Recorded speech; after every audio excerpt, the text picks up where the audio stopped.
नमस्कार साथियों, कैसे हैं आप सब। और आप सबका स्वागत है अवेकिंग विद किरण में। तो साथियों, जो आज का हमारा टॉपिक है बहुत ही इंटरेस्टिंग होने वाला है। और आप भी बताइएगा मुझे कि आपकी नजर में ये क्या चीज है, आलस किसे कहते हैं, आलस क्यों आता है। तो साथियों, आज का हमारा टॉपिक यही है कि आलस बुरा है या आलस अच्छा है। तो साथियों देखिए, हम जब कोई खेल खेलते हैं तो हमें बिल्कुल भी आलस नहीं आता, लेकिन जैसे ही हम कुछ काम करते हैं या पढ़ाई करते हैं तो हमें तुरंत नींद आने लग जाती है। तो ऐसा क्यों होता है?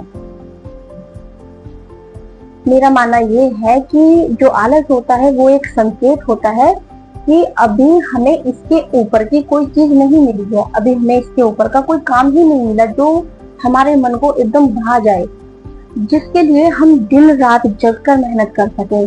तो आलस अपने आप में एक संकेत है कि हमें अभी अपने जीवन में आलस के ऊपर की कोई चीज नहीं मिली है कि जिसके लिए हम मेहनत कर पाए।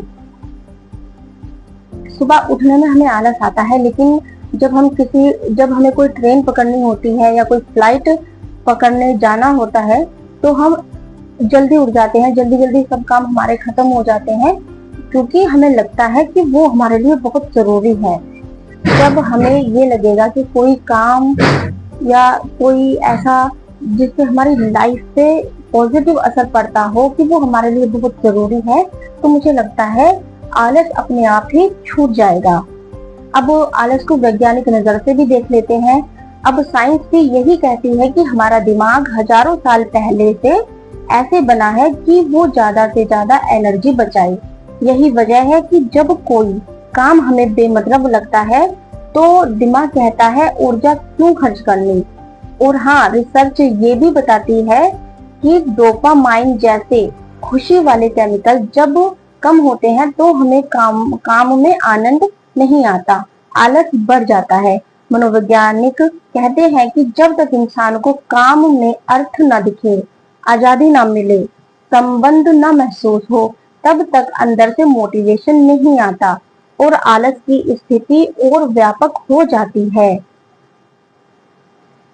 अब साथियों, आलस के बहुत सारे फायदे भी हैं। मुझे लगता है कि जो ये रिमोट है, मशीनें हैं, ये सब किसी आलसी ने ही बनाए होंगे कि जिसे ऐसे बिल्कुल हर एक एक स्टेप करने में आलस आता होगा, उसी ने ये चीज बनाई होगी। और देखिए, आलस हमें स्मार्ट भी बनाता है। जब ये चीज बनी तो इससे हम स्मार्टनेस के अंदर आ गए। जिसने भी ये चीजें बनाई होंगी बहुत अच्छी बनाई है, नहीं तो अगर हमें टीवी चलाना होता या बंद करना होता हम बार बार उठते। अब आलस वही बात है, एक सिक्के के दो पहलू होते हैं। आलस अगर अच्छा है तो मुझे लगता है आलस बुरा भी है। अगर कोई इंसान कुछ करना ही नहीं चाहता तो मुझे लगता है वो आलसी नहीं है, वो एक्चुअल में अपने मन की हर चीज को कि जो वो मुंह फेर कर बैठा है, उसे नहीं लगता कि उसे कभी कुछ करना भी चाहिए या वो कभी कुछ करेगा। आलस में ऐसा नहीं है कि सारा दिन ही आलस में पड़े रहे। तो इससे लड़ने के लिए हमें नींद अच्छी लेनी चाहिए, अपना खाना पीना बहुत अच्छा करना चाहिए, और जो वो है व्यायाम, हमें व्यायाम भी करना चाहिए। अब आलस को कम करने के लिए हमें यदि कोई बड़ा काम करना है तो हमें उसको छोटे छोटे हिस्सों में डिवाइड करना होगा। पहले हम देखिए, हम यदि कोई काम करते हैं तो हमें छोटे से ही शुरुआत करनी होती है, तभी वो बड़ा जब तभी हम बड़ा काम कर सकते हैं।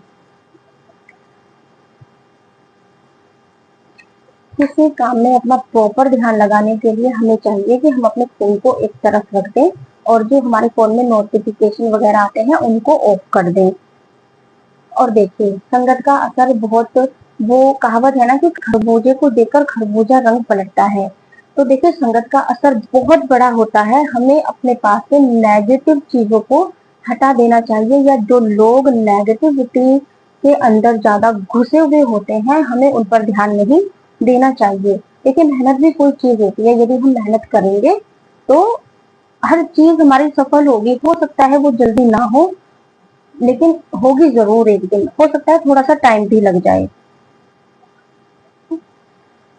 आलस जो है वो एक इशारा होता है कि हमें इससे ऊपर की कोई चीज ढूंढनी है, कोई चीज तलाश करनी है, कि हम अपने जीवन का इतना उच्च लक्ष्य बना पाए कि हमें चाहे दिन हो चाहे रात हो, उसमें मेहनत करने में हमें कभी आलस नहीं आए, हम अपनी जी जान से मेहनत कर सके। देखिए, हमें जब ऊंचाई मिलेगी तो आलस खुद ही भाग जाएगा। मुझे लगता है आलस इतनी बुरी चीज नहीं है। आलस हमें सिखाता है कि अभी मुझसे ऊपर की कोई चीज आपको मिली नहीं है, जिस दिन मिल जाएगी मैं स्वतः ही छूट जाऊंगा। तो साथियों, मुझे लगता है कि आलस भी अपने आप में एक संकेत ही है कि हमें अपने जीवन में कुछ ऊंची चीजें ढूंढनी चाहिए, उन पर काम करना चाहिए, और कुछ ऐसा कि जो हम दिन रात मेहनत करें और हम थके नहीं। तो साथियों, ये टॉपिक मेरा यही समाप्त होता है। मिलते हैं अगले टॉपिक पे, जो जहाँ से जीवन की यात्रा शुरू होती है। ये छोटी छोटी चीजें हैं लेकिन मुझे लगता है बहुत इंपॉर्टेंट है। तो मिलते हैं अगले टॉपिक पे। धन्यवाद।